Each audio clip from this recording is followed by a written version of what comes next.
Hello everyone, हाय। कैसे हैं आप सब लोग दोस्तों। मेरा नाम है उर्वशी जोशी एंड ये है मेरा channel 333 high priestess astrology series में दोस्तों एक और मेरा वीडियो है।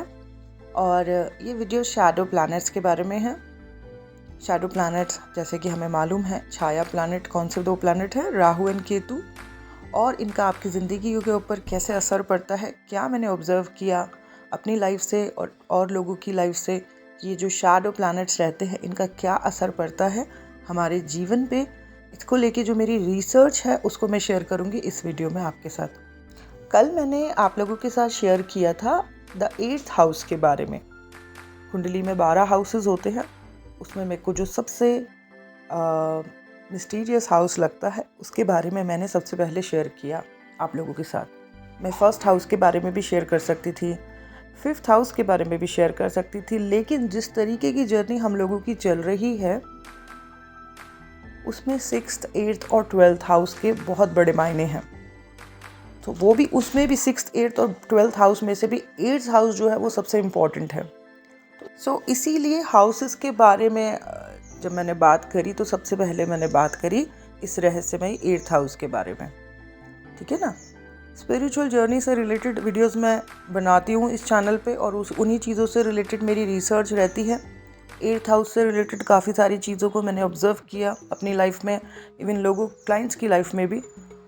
तो जो मुझे समझ आया वो सारी चीज़ें मैंने शेयर करी, और उसमें मैंने मोस्ट इम्पॉर्टेंट बात ये भी बताई कि अगर आपका ये हाउस एक्टिव है तो बहुत पॉजिटिविटी और हाई वाइब्रेशन से आपको रहना होगा, बहुत डिविनिटी और प्योरिटी से आपको रहना होगा। अगर इस हाउस के एक्टिव होने के बाद आप प्योरिटी, डिविनिटी, हाई वाइब्रेशन से रहते हो तो डेफिनेटली आप बहुत कुछ अचीव कर सकते हो, मटेरियल, स्पिरिचुअल, हर प्रकार की सक्सेस। परंतु इस हाउस के एक्टिव होने के बाद अगर आप गलत चीज़ों में हो तो फिर सिर्फ नाश ही नाश होगा, फिर सडन बुरे इवेंट्स ही एक्सपीरियंस होंगे। तो आज हम बात करेंगे शैडो प्लैनेट के बारे में एंड शैडो साइड के बारे में। शैडो साइड कॉन्सेप्ट हमें पता चला स्पिरिचुअल जर्नी में कि हमें हमारी शैडो साइड के ऊपर काम करना होता है। ये शैडो साइड है क्या, सबसे पहले हम समझेंगे। इससे पहले कि मैं एस्ट्रोलॉजी में और वीडियोस बनाऊं, मैं पहले ही आपको शेयर कर देना चाहती हूँ या क्लियर कर देना चाहती हूँ कि जो भी चीज़ें मैं यहाँ पे शेयर कर रही हूँ डेफिनेटली मैंने स्टडी किया है उस चीज़ को लेके। सेकंड, मैंने ऑब्ज़र्व भी किया है वो अपने क्लाइंट्स की लाइफ में या अपनी लाइफ में वो चीज़ें। थर्ड जो है, मैं कोशिश कर रही हूँ कि मैं रॉ एंड ऑथेंटिक नॉलेज आपको दूँ यहाँ से।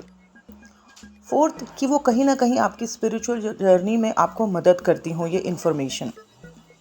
बड़े सारे एस्ट्रोलॉजर्स को हम सुनते हैं यूट्यूब पे या कई सारी बुक्स भी पढ़ते हैं चीज़ों से रिलेटेड। हम देखते हैं कि अलग अलग एस्ट्रोलॉजर्स एक ही प्लैनेट के बारे में अलग अलग तरीके से बात करते हैं। कोई उस प्लैनेट, जैसे पर्टिकुलर राहु के बारे में कई लोग बहुत ही ज़्यादा नेगेटिव तरीके से बात करते हैं, या कोई कंजंक्शन है तो कई लोग उन कंजंक्शंस, प्लैनेट कंजंक्शंस के बारे में बहुत नेगेटिव तरीके से बात करते हैं। तो कई लोग जो हैं उन प्लैनेट्स के कंजंक्शंस को बहुत ही अच्छा बताते हैं कि नहीं ये बहुत ही अच्छा कंजंक्शन है। तो मैंने देखा है कि जो ये एक्सपर्ट्स हैं एस्ट्रोलॉजी में, इनके अपने अपने मत हैं, शायद इनकी ऑब्जर्वेशंस हैं या रिसर्च है जिनके बेसिस पर ये अलग अलग ओपिनियंस देते हैं। खैर डेफिनेटली उन्होंने डीपली रिसर्च करा है, स्टडी किया है, पर फिर भी जो है तो उसी तरीके से, मतलब मैं भी चीज़ों को पढ़ रही हूँ, समझ रही हूँ, देख रही हूँ, ऑब्जर्व कर रही हूँ, पर जो ऑथेंटिक एंड रॉ इन्फॉर्मेशन मेरे पास है वो मैं आपके साथ शेयर करूँगी ताकि वो चीज़ें आपको मदद कर पाएँ इस यात्रा में, इस स्पिरिचुअल जर्नी में। कल बात करी थी द 8th हाउस के बारे में, 8वें घर के बारे में, अष्टम भाव के बारे में कल बात करी थी, मिस्टीरियस हाउस के बारे में।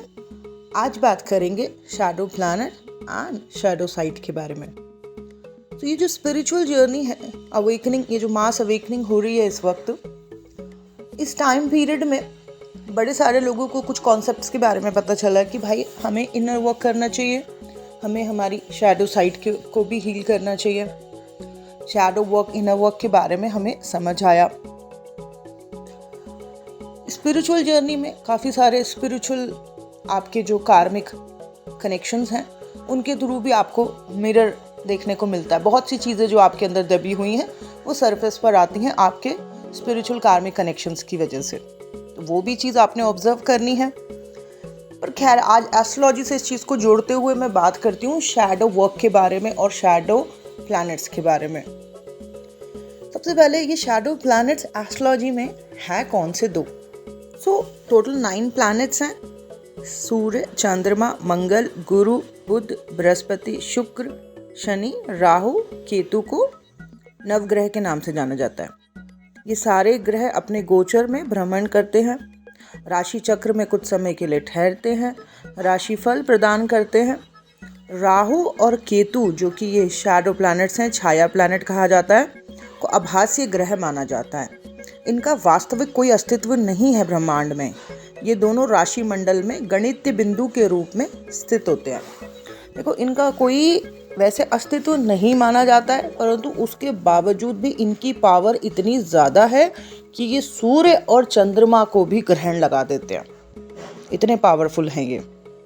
सोचो, जिन प्लैनेट्स के अंदर इतनी पावर हो कि वो सूर्य और चंद्रमा पर ग्रहण लगा सकते हैं, उन प्लैनेट्स का हमारी लाइफ पे कितना स्ट्रॉन्ग प्रभाव पड़ता होगा। जितने भी लोग अभी तक मेरे पास आए हैं, 60% से ज़्यादा क्लाइंट्स के राहु महादशा या अंतर्दशा, केतु महादशा या अंतर्दशा चल रही होती है। महादशा बहुत लंबी होती है, जो अंतर्दशा होती है वो 1.5-2 साल 3 साल की होती है मैक्सिमम। तो जितने भी लोग आए, मैंने देखा कि इनका तो यही शैडो प्लैनेट्स चल रहे हैं। अब इन शैडो प्लैनेट्स के टाइम पीरियड में उनके साथ हो क्या रहा है, उनके अंदर की शैडो साइड्स जो हैं वो सरफेस पर आ रही हैं, बाहर आ रखी हैं। अब ये शैडो साइड क्या है? हमारे अंदर का वो दबा हुआ साइड, हमारे अंदर की वो छुपी हुई इच्छाएं, हमारे अंदर का वो साइड जो एक्चुअली में हमारा ही साइड है देखा जाए तो, पर वो जो हमने एक्सप्रेस नहीं किया, वो जो सिर्फ हम अपने अंदर रखते हैं, अपने अंदर सोचते हैं, वो सारा कुछ जो हम एक्सप्रेस नहीं करते हैं, जो दुनिया को नहीं पता है, परंतु वो है हमारे अंदर, जो हम अपने अंदर रखते हैं। बहुत सी ऐसी बातें आप सोचते होंगे अंदर ही अंदर, जो आप दुनिया से तो नहीं कह सकते। तो बहुत सी ऐसी इच्छाएं, कामनाएं, वासनाएं जो आपके अंदर पड़ी हुई हैं, वो सारा कुछ आपके अंदर का शैडो पार्ट है, शैडो साइड है। राहु को देखा जाता है, राहु प्लैनेट को अगर समझा जाए तो राहु अनफुलफिल्ड डिज़ायर्स को रिप्रेजेंट करता है। वो इच्छाएं जो आपके अंदर दबी हुई हैं, वो कामनाएं, वासनाएं, इच्छाएं जो आपके अंदर पड़ी हुई हैं, जो आप सोचते हो, जो आपकी क्रिएटिविटी शायद जो एक्सप्रेस होना चाह रही थी, आपकी वो एनर्जी जो एक्सप्रेस होना चाह रही थी, वो जो दबी हुई है, वो सब दबा हुआ, दमित इच्छाएं, सप्रेस इमोशंस, अनफुलफिल्ड डिज़ायर्स, वो सब राहु है आपके अंदर का। नेगेटिव और पॉजिटिव दोनों हो सकता है। ये पर्सन टू पर्सन डिपेंड करता है, उसके संस्कारों पे डिपेंड करता है, उसके माहौल पे डिपेंड करता है,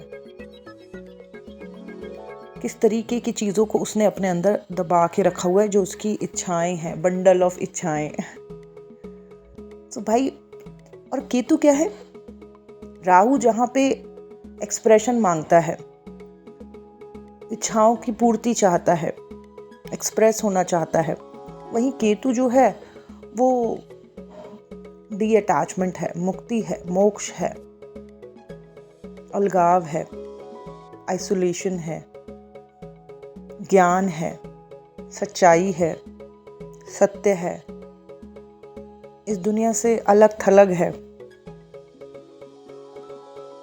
केतु, सबसे पहले तो ये क्वेश्चन आ जाता है केतु को कि जब हमारे अंदर जो क्वेश्चन उठता है ना कि मैं कौन हूँ, मैं कहाँ से आया हूँ, मेरा काम क्या है, ये केतु है हमारे अंदर का जो सोल पर्पस करना चाहता है।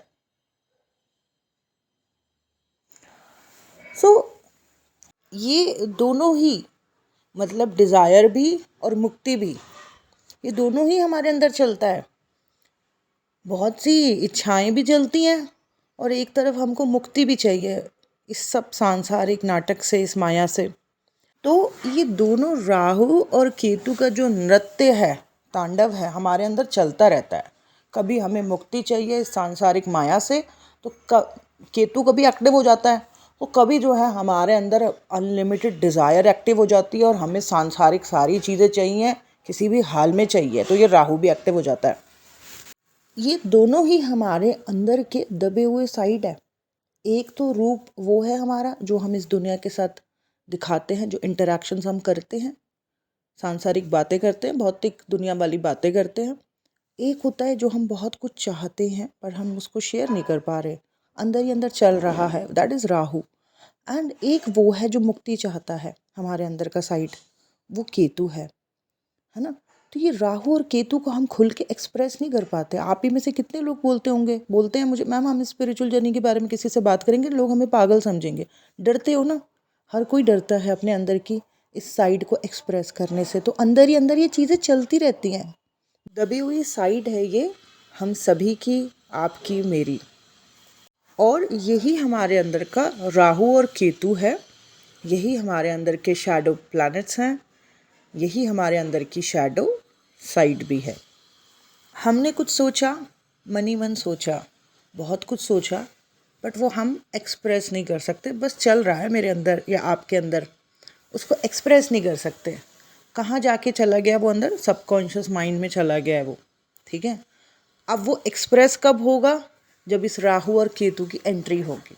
मतलब बहुत कुछ ऐसा जो आप सोच रहे हो, अच्छा या बुरा, मुक्ति या डिज़ायर, कुछ भी, वासनाएं, कामनाएं या फिर मुक्ति, कुछ भी जो आप सोच रहे हो या मैं सोच रही हूँ, ऐसा नहीं है कि सिर्फ सोच ही रहे हैं। वो जो चीज़ें एक्सप्रेस नहीं हो पा रही हैं, वो जो बहुत स्ट्रांगली हमारे अंदर चल रही हैं, वो जाके स्टोर हो रही हैं सबकॉन्शियस माइंड में। और ये कब अपना रूप दिखाएंगी, कब बाहर आएंगी, कब एक्सप्रेशन मांगेंगी, जब ये राहु या केतु की जो है महादशा या अंतर्दशा आएगी। ओके। तो जो भी पास्ट में आपने संस्कार रखे हैं, जो भी आपकी कामनाएं, वासनाएं या अध्यात्म या जो भी आपके अंदर पड़ा है, वो निकल के आएगा इस टाइम पीरियड में। मेरी राहु की महादशा में मैं इतनी ज़्यादा आध्यात्मिक बातें करना शुरू कर दिया अंतिम चरण में, क्योंकि इस तरीके की चीज़ों को मैं सुना करती थी थोड़ा थोड़ा। अचानक एकदम से बहुत ज़्यादा निकल के बाहर आ गया, क्योंकि ये स्टोर हो रखा था अंदर। और आप में से जितने भी लोग जो बहुत ज़्यादा डिज़ायर्स में हैं, बहुत बहुत ज़्यादा, क्यों, क्योंकि इस तरीके की इच्छाएं, थॉट्स पहले आपके अंदर चला करते थे, अब वो स्टोर हो रखे थे सबकॉन्शियस माइंड में। और जब राहु की महादशा या अंतर्दशा या केतु की महादशा अंतर्दशा आई, तो वो सारा जो आपके अंदर स्टोर इकट्ठा हो रखा था, वो एक्सप्रेशन मांग रहा है कि भाई हमारे को तुमने सोचा था, अब हमें एक्सप्रेशन चाहिए, हमें एक्सप्रेस होना चाहिए आपके अंदर से। जो लोग इसको एक्सप्रेस कर पाते हैं वो अपने आप को डेफिनेटली रिलैक्स फील करते हैं। जो लोग एक्सप्रेस नहीं कर पाते हैं उनको एंजाइटी या बीमारियां लगनी शुरू हो जाती हैं। राहु और केतु के टाइम पीरियड में सबसे ज़्यादा लोग, उनकी क्रिएटिविटी निकल के आती है, वो बहुत बड़े बड़े स्टार्स बनते हैं, अच्छे, मतलब कुछ ना कुछ अच्छा करके दिखाते हैं। बहुत सारे लोग राहु केतु में उनके डाइवोर्सेस होते हैं। बहुत सारे लोगों का राहु केतु में जो है वो बहुत ज़्यादा हाई सेक्सुअल हो जाते हैं। बहुत सारे राहु केतु के टाइम पीरियड में आध्यात्मिक हो जाते हैं। ये क्यों हो रहा है? कोई आध्यात्मिक हो रहा है तो कोई क्रिएटिव हो रहा है तो कोई हाई सेक्सुअल हो रहा है। जो जिसने जोड़ रखा था वही उसका एक्सप्रेस हो रहा है। जो उसके सबकॉन्शियस में इकट्ठा था संस्कार, वही एक्सप्रेस हो रहा है। जिस तरीके के विचारों को उसने रखा था वही निकल निकल के बाहर आ रहे हैं। ओके। सो जो सबकॉन्शियस माइंड है, जो कि स्टोरेज ऑफ इमोशंस है, आपने जो जोड़ा था वही निकल के बाहर आ रहा है। ठीक है। सो जो ये शैडो प्लैनेट्स हैं, जो कि बहुत ही ज़्यादा पावरफुल हैं, जो कि सूर्य और चंद्रमा पे भी अपना प्रभाव दे देते हैं, उन पे ग्रहण लगा देते हैं। सोचो कि मनुष्य के जीवन पे इसका क्या असर होता होगा जब इन प्लैनेट्स की एक्टिवेशन हो जाती है, यानी कि महादशा अंतर्दशा स्टार्ट हो जाती होगी। सब कुछ जो इकट्ठा कर रखा था वो इनके आते ही जो है एक्सप्रेस होना शुरू हो जाता है, बाहर आना शुरू हो जाता है। उस व्यक्ति के स्वभाव में वो चीज़ें दिखनी शुरू हो जाती हैं। अब एग्जाम्पल से मैं आपको समझाती हूँ। जैसे आप लोग कई लोगों को फॉलो करते होंगे, कई लोगों को आप देखते होंगे कि वो बहुत ज़्यादा डिज़ायरफुल टॉक करते हैं, डिज़ायरफुल बातें करते हैं, रिश्ते नाते कुछ नहीं उनको दिख रहा है, सिर्फ वो डिज़ायर को फॉलो कर रहे हैं। कुछ लोग जो आप देखोगे कि they are very knowledgeable and वो चीज़ों की गहराई में जाते हैं। ये जो स्पिरिचुअल बातें करते हैं, इन लोगों का भी कुछ ना कुछ राहु केतु या 8th 6th या 12th हाउस एक्टिव हो रखा होता है, कार्मिक हाउसेज एक्टिव हो रखे होते हैं, या फिर राहु केतु चल रहे होते हैं। अब ये जितने भी कार्मिक हाउस है 8th 6th 12th, ये सब सबकॉन्शियस माइंड को रिप्रेजेंट करते हैं। राहु केतु सबकॉन्शियस माइंड को रिप्रेजेंट करता है। इन प्लैनेट इन हाउसेज के एक्टिव हो जाने के बाद हमारा सबकॉन्शियस माइंड खुल जाता है, यानी कि वो चीज़ें जो अंदर दबी हुई थी वो सारी एक्सप्रेस होनी शुरू हो जाती है, जिसकी वजह से आप कई बारी इस जर्नी में कुछ ऐसे लोगों को देखते होंगे जो बहुत ज़्यादा डिज़ायरफुल टॉक कर रहे हैं, परंतु वो क्यों कर रहे हैं? क्योंकि उनके अंदर उस तरीके की चीज़ें पड़ी हुई हैं, बहुत ज़्यादा अपने पास्ट में उन्होंने इस तरीके के विचारों को अंदर रखा है, और अब क्योंकि सबकॉन्शियस माइंड एक्टिव हो गया है और वो कंट्रोल कर रहा है, तो उनके अंदर से वही चीज़ फ्लो हो रही है। इसके अलावा अगर इस जर्नी में आप किसी व्यक्ति को देखते हो कि वो बहुत लॉजिकल है और चीज़ों की गहराई में जाके बात करता है, तो वो एक दिन में लॉजिकल नहीं हुआ है, वो उसका स्वभाव रहा है। जैसे फॉर एग्जांपल अगर आप मुझे देखते हो कि मैं psychology, astrology her point of view से इस सब्जेक्ट को रिसर्च करने की कोशिश कर रही हूँ, तो ऐसा नहीं है कि मैं 2 दिन में ऐसे हो गई। मैं पूरे जीवन ही इसी तरीके की थी। हर चीज़ के बारे में अच्छे से ऑब्जर्व करना, अवेयरनेस से उस चीज़ को देखना, हर चीज़ की गहराई में जाना, उसको अंदर ही अंदर टटोलना कि ये चीज़ ऐसी क्यों है। तो अब क्या हुआ, सबकॉन्शियस माइंड जब एक्टिव हो गया तो वो चीज़ पूरा खुल के बाहर आ रही है। ओके ऐसे ही अगर आप किसी को स्पिरिचुअल जर्नी में देखते हो कि वो बहुत ज़्यादा भक्ति मार्ग में खो रखा है, तो वो एक दिन में इतना भक्ति नहीं उसके अंदर पैदा हो गई। ये उसके पास्ट के संस्कार हैं, जिसकी वजह से ये चीज़ उसके अंदर ऑलरेडी काफ़ी थी। इस चीज़ के बारे में वो व्यक्ति सोचा करता था या करती थी, इन टाइप की प्रैक्टिसेस में वो थी, उसने अपनी एनर्जी को इन्वेस्ट किया इन चीज़ों में, तभी कोई कोई लोग स्पिरिचुअल जर्नी में आने के बाद बहुत ज़्यादा भक्ति मार्ग में हो जाते हैं। तो जो भी हमारे अंदर दबा हुआ संस्कार है वही हमारे सबकॉन्शियस माइंड में स्टोर है, और जब ये 6th 8th 12th और राहु केतु एक्टिव होते हैं तो वो सारी चीज़ें जो हमारे अंदर दबी हुई हैं वो बाहर आनी शुरू हो जाती हैं।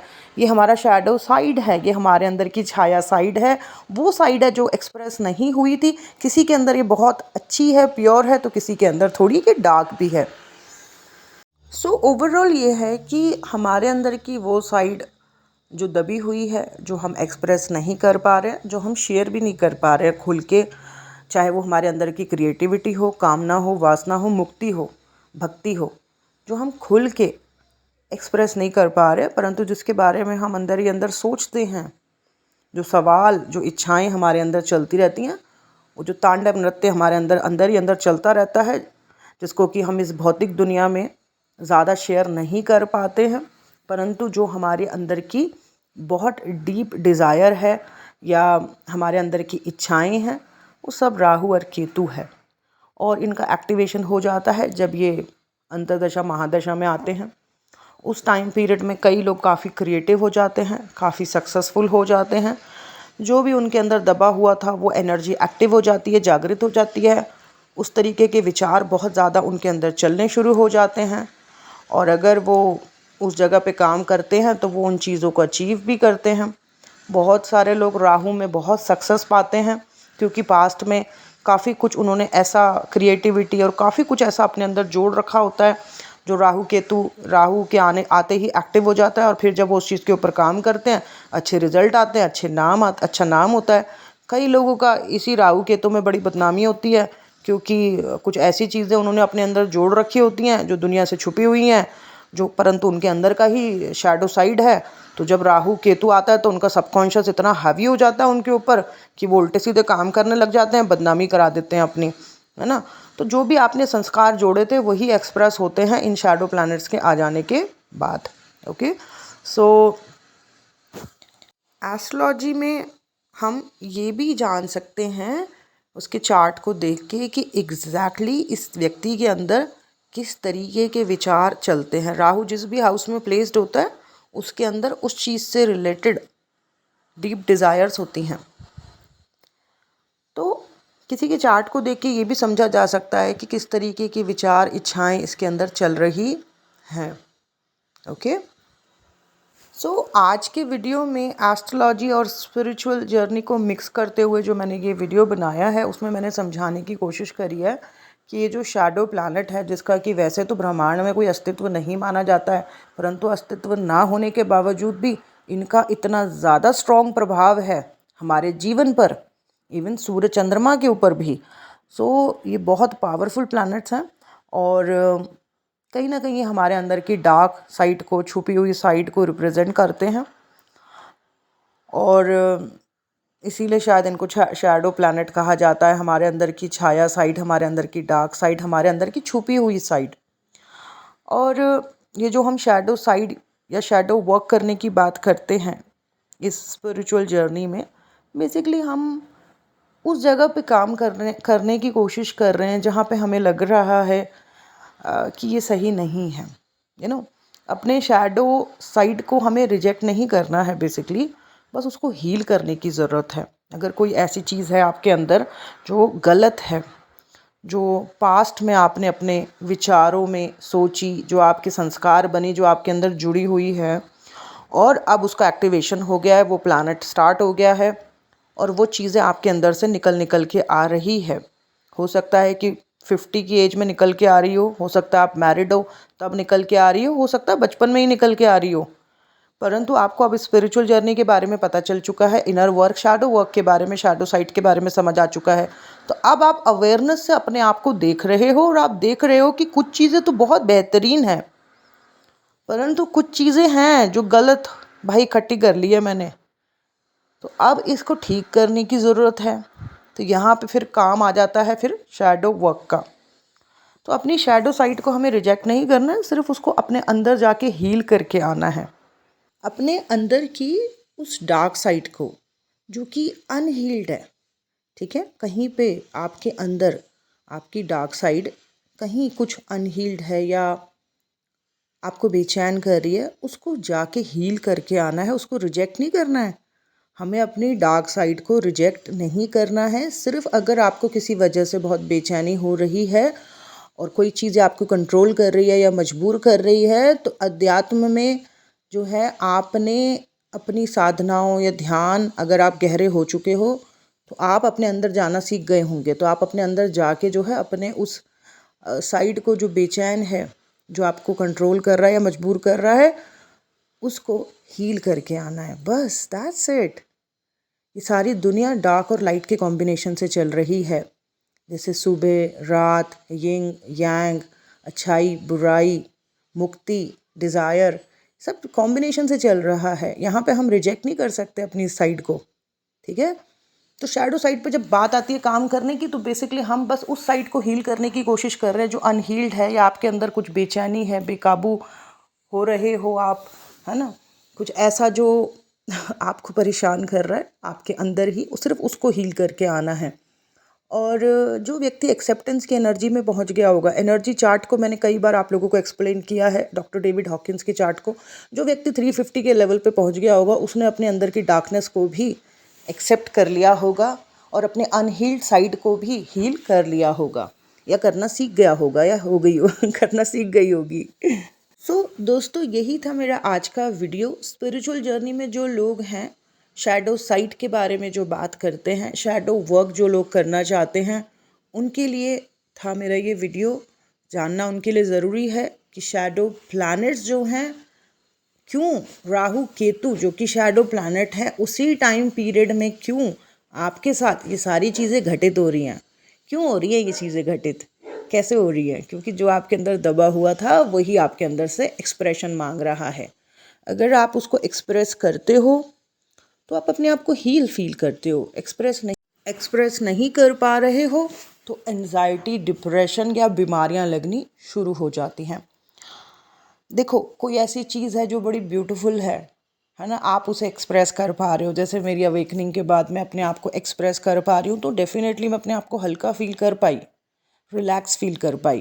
पर कुछ ऐसा है अंदर जो कि बाउंड्री लेस है, जो समाज के खिलाफ है, जो गलत है, तो उस चीज़ को, उस साइड को हील करना ज़रूरी है, ठीक है, अपने अंदर जाके। आध्यात्मिक जर्नी हमें अपने अंदर जाना ही तो सिखाती है, तो अपने अंदर जाके उस अनहील्ड शैडो पार्ट को हील करके आओ, उसको प्यार दे के आओ, उसे समझा के आओ। That's it. यही था मेरा आज का वीडियो। आई होप आप लोगों को अच्छा लगा हो। Thank you so much. Bye bye, take care.